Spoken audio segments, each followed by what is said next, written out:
A-U-T-E-L. Hôtel dont je parle, c'est A-U-T-E-L.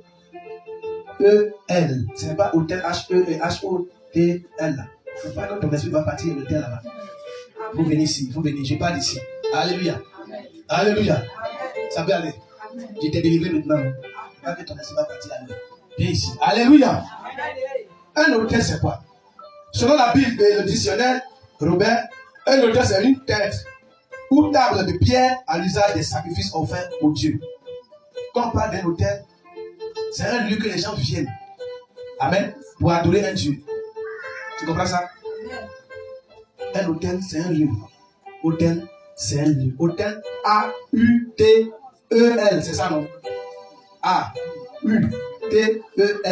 L'hôtel, c'est le lieu. C'est une table.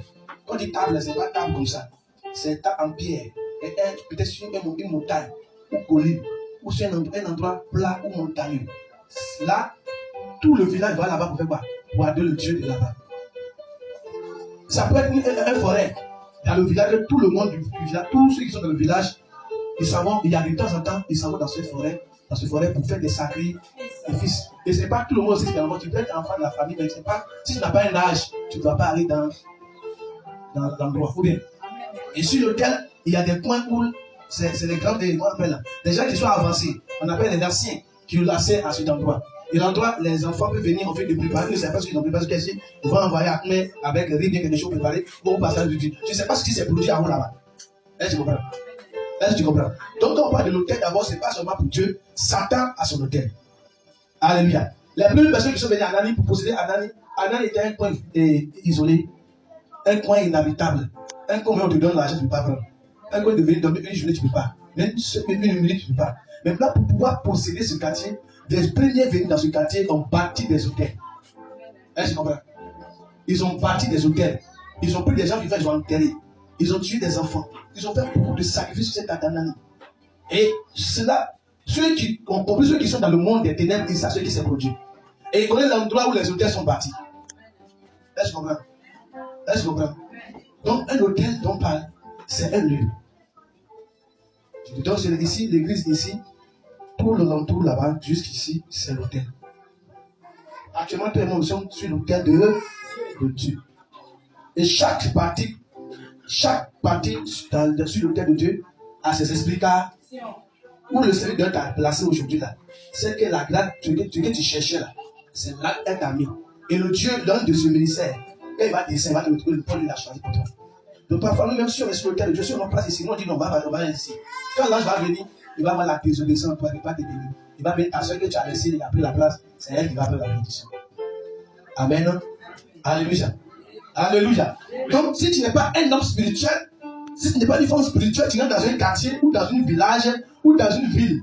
Si tu n'as pas l'esprit de Dieu, c'est l'esprit Satan que tu as, tu vas reconnaître les hôtels où ils ont bâti ces hôtels. Maintenant, si tu as l'esprit de Dieu aussi, tu vas connaître. Maintenant, quand tu as l'esprit de Dieu, tu vas adapter au rythme, aux anges qui sont dans ce quartier, dans ce monde, à pouvoir ver les démons qui sont là. Peut-être c'était les démons résistants. C'est des démons qui rendent malade. C'est des démons qui empêchent la réussite. C'est les démons qui bloquent les affaires. Les gens sont quittés quelque part, sont venus ici, ils avaient un problème, tout allait bien. Où ils sont? Dès qu'ils sont venus en année, tout est gâté. Alléluia. Dès qu'ils sont venus, le problème a commencé au travail. Dès qu'ils sont venus en année, la santé est bizarre. Dès qu'ils sont venus en année, les enfants commencent à se promener. Dès qu'ils sont venus en année, les enfants ne les coupent plus. Donc chaque quartier, je parle, je suis en année, et je dois prendre l'exemple d'en année. Parce que tout le monde vit en année. Comment il faut faire pour que ton hôtel, que tu dois partir ce jour, l'hôtel que tu vas partir dès maintenant jusqu'à la fin de tes jours, partout tu passeras, va identifier les hôtels qui sont dans le quartier.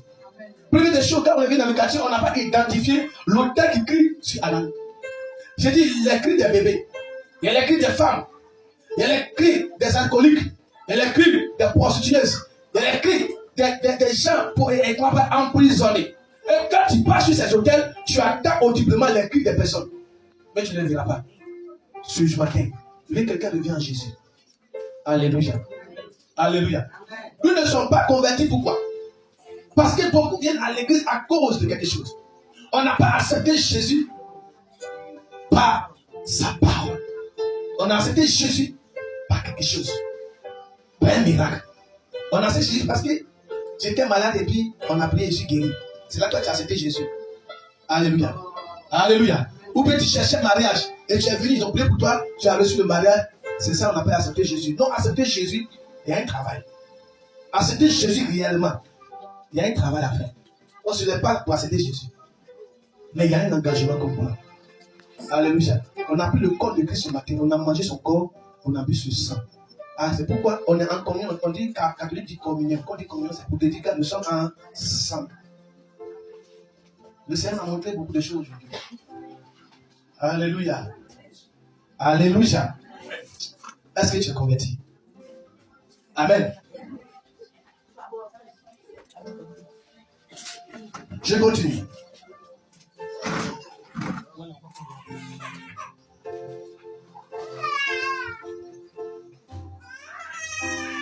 Autel.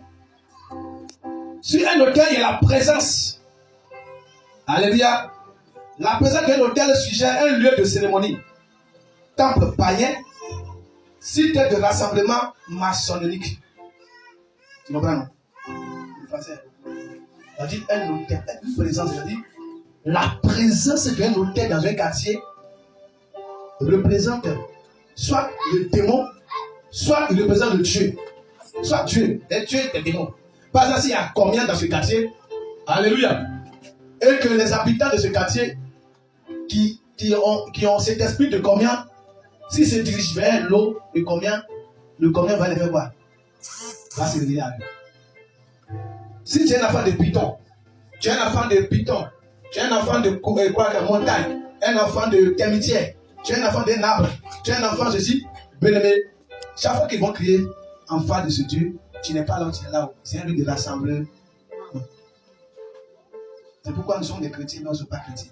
Parce qu'il faut que quelque chose qui est en toi va quitter afin que tu ressens Christ. Amen. En Afrique, ici, là, dans quelle famille il n'y a pas fétiche? En Afrique, je parle d'Afrique. Dans quelle famille il n'y a pas fétiche? Tu n'as rien, eux n'adorent rien. Parce que là, c'est Jésus seulement. Ton grand-papa, toi-même, carré. Hein? Là-bas. T'avais sauvé là-bas bien. Dans ma famille, c'est Dieu seulement. Depuis que tu es né, jusqu'à pas fétiche. Comme chacun vous savez, tu laisses trouver ta main. C'est toi, il y a fétiche. On adore.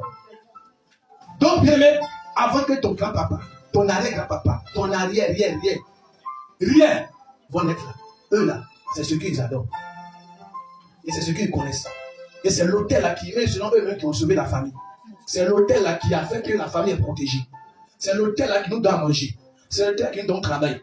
Donc si tu es né, c'est sur l'autel que tu vas suivre. Ou bien. Et tu lui donnes ce que cet autel mange. Le démon qui est dans cet autel, si tu veux te marier, on va te dire non, il faut venir, viens être nu devant l'autel, et puis tu te laves, tu vas avoir mari. Parce que dès que l'esprit voit ta nudité, c'est qu'il va aller dans un corps innocent, venir te marier. 3 jours après, la bagarre commence à commencer. Le monsieur va casser ta bouche. Amen. Il va casser ta bouche. Alléluia. Alléluia. Donc d'abord, il faut identifier l'autel qui crie dans ta famille. Nous sommes nés en Afrique. C'est vous qui regardez la télévision bien, TikTok pour voir les plans se comporter de leur manière. Vous aussi, vous les ressemblez. Le plan avec toi n'est pas méchoué. Est-ce que vous comprenez ce que je dis? Le plan à son grand-père n'est pas fétiche. Sa grand, son arrière, dans la famille, ils ne connaissent même pas fétiche. Donc leur problème avec tes problèmes, c'est méchoué.